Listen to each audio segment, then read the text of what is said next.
Hey people, I'm going to get an umbrella. It's not going to rain too much, I think, but I just want to keep the phone dry. So I'm going to park you here on this table. If you want, you can tell me if you like a drink while you're waiting, and I'll be down in a second with the umbrella, okay? You can see what you'll see in the moment.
So here we got you set up with the umbrella.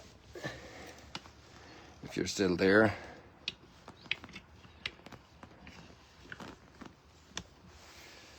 This way we can stay in the dry and enjoy this little feature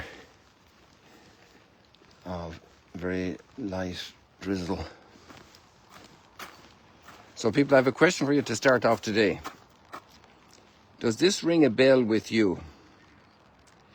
V762 space COS.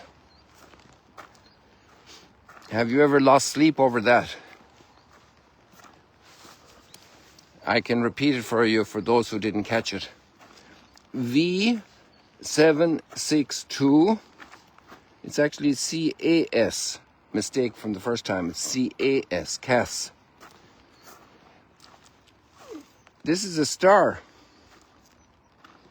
And it's the furthest star that's the naked human eye can see. Now, we're not going to look for it now because we're in daylight. And this star that the naked human eye can see is 100,000 times more luminous than the sun. 100,000 times more luminous than our sun. Stars are suns. That's what makes a star a star. It's not a planet. Inside the star, there's so much going on there, so much energy transforming, so much light, and it shines in the night from very far away. And you know how far away this star is from us? It's 16,000 light years. So a light year is the distance light travels in a year. And the light takes, to come to us from the sun, it takes something like 92 or 93 million miles. And it gets here in 8 minutes. So 8 minutes ago, the light that's allowing us to see stuff right now, that the plants down here are green, that there's trees, that we see Duke Altum. Imagine if it travels, it's like 176,000 miles a second or something. I forget the exact speed of light. It's a long time since I learned that. But, we're talking about, it's very fast, if it gets here in 8 minutes, over 90 million miles, then that means it would get in 11 million miles. It would take a minute to run 11 million miles. And to go around the Earth at the equator is just 250,000 miles. So to get 1 million, you have to go around the Earth 4 times at the equator. And that would be approximately 1 million miles. A little bit less, but more or less just for round off figures. And then if we multiply In order to get then 11 million miles, it would have to do that 11 times. So it would have to do at least, maybe let's say 50 times around the equator to get, and it would do that in 1 minute. The speed of light. Wow. Wow. And then we're talking about, so in 1 year, that's just in 1 minute. In 1 year, how far would the light travel? And in 1,000 years, how far would the light travel? And in 16,000 light years is the distance we're talking about. And that's where this star is located, at that distance from the planet Earth, from the solar system, let's say. So now, that's the furthest star that the naked eye can see. Now open up your telescope and you start looking into the night sky, and we have extraordinary telescopes nowadays that are discovering new constellations, not just stars. Still discovering constellations. And the reason I'm talking about all of that and the birds flying in front of us is that right now we are starting to read Genesis, the account of creation. And I am just flabbergasted by the ability, the incredible ability of the authors of Genesis to communicate in a story form. Because if you can teach stuff in a story form, it lodges much more in our memory. We gather it more. The pieces fit together better, and we tell a story. And we are understanding a major happening. We're understanding background to something. We're remembering the history of our family, of our country, of mankind. The story of the landing on the moon.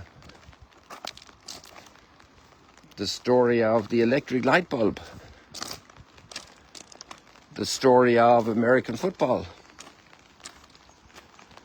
The story of, I don't know, some famous chocolate, or just the story of chocolate in itself. It's very interesting. We were once in a museum in Switzerland, and they were telling the story of chocolate. And it was fascinating when they discovered that milk and chocolate could mix. And that was a huge revolution in the use of chocolate as a drink, and also for the making of chocolate bars. And they found it mixed very well in a certain way. And that story, you know, it was exciting as well, because I don't know who doesn't like chocolate, you know. It was interesting. And there are lots of other stories. We know that, like all stories, like the story of the passion and death and resurrection of Christ, the story of Moses and the Exodus, the story of even the stories, the mythical stories, the stories of our history, the story of St. Patrick in Ireland. And with the story you can catch so much, and they tell the story of creation. And they're teaching us so many truths about reality.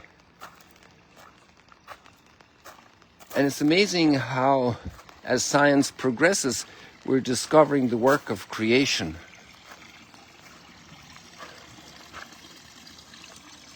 Water, you know, they said there were 4 things to make up in the Greek understanding: water and air and earth and fire, the 4 basic elements, you know. That was the scientific understanding at that time, and today we have a much more advanced scientific understanding of the time.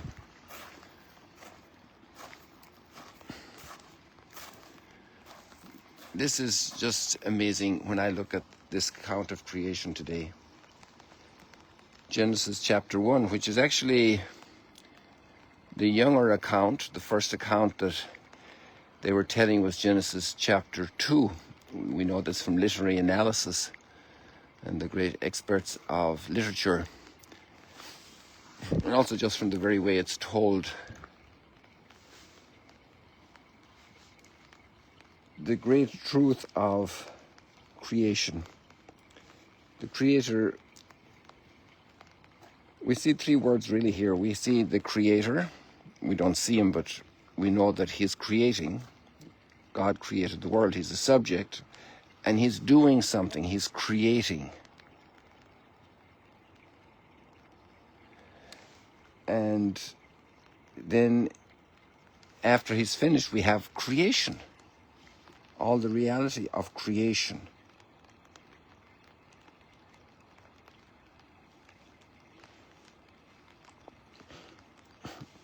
Just let's read the text a little bit, just to get the feel of it. In the beginning, just this very word, in the beginning. It's like the start of a story. In the beginning. And it is the start of a story, and it's the start of our story. My story. Mankind's story. The universe's story.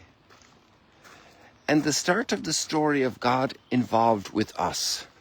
In the beginning, when God created the heavens and the earth. This is the attitude, the position of faith. This statement, when God created the heavens and the earth.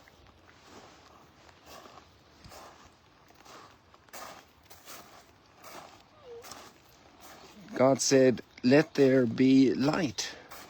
And there was light. They're not trying to explain the physics of light. They're trying to say that God created light.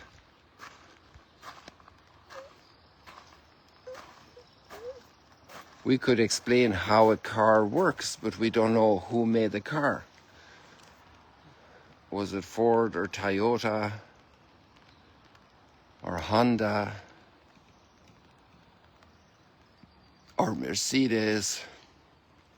We're just saying the car works this way. Or we say Johnny made that car, or that tractor, John Deere. He made it.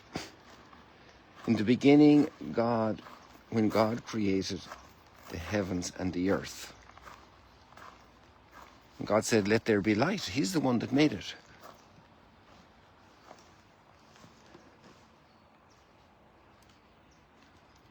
Let there be light, and there was light. God saw how good the light was. How good is light? How good is light? It's so marvelous. There's so much we can see with light. So many nuances of color. And when the sun sets, most of these nuances disappear. And when it gets dark, we don't see any difference between objects from a point of color. How good is light when we see the different flowers, when we see the eyes of a child, of a very elderly person. How good is light when the doctor is doing an analysis of symptoms. How good is light when the farmer is out working. I remember we used to bring flashlights to find the cows in the early morning before going to school. And sometimes you'd miss one because of the dark. How good is light? Even in here, we can't appreciate what's inside here that much. We can see the boat. We can't see the mosaics here very well. You know? How good is light? Light is so good. Shed some light on the issue. It's a metaphor. So we can understand it. Light helps to bring understanding. We measure with light the distances from this tree to this tree. In the nighttime, we can't see that very clearly. People, there's so much here. So much. I'm excited about this. I don't know, my mind just turned on early this morning about all of this. It's a brilliant teaching. It's a gift for us, creation.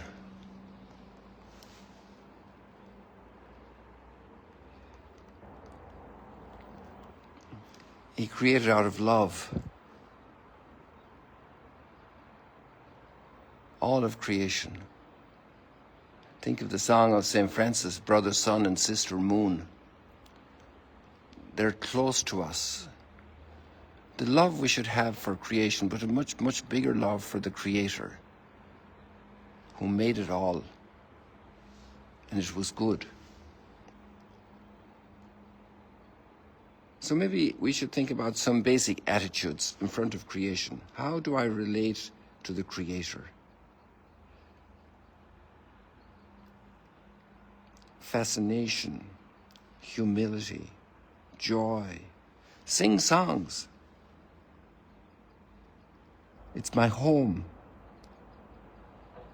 I am created.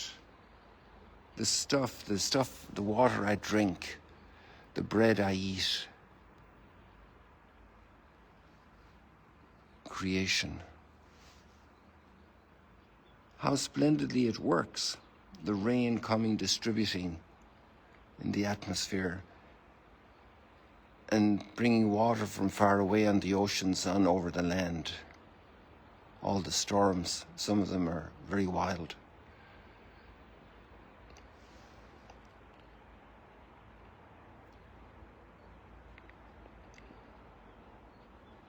Such genius in the minds behind the narrative. It's so simple and communicates such deep truth about reality.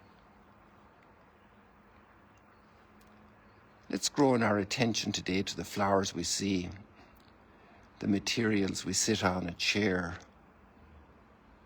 the table, the fork and knife. The ability to discern which materials are good for what. Some for some tools, some for decoration, some for protection, some for food. Look at those cars that bust. The fuel that powers them. The rubber wheels.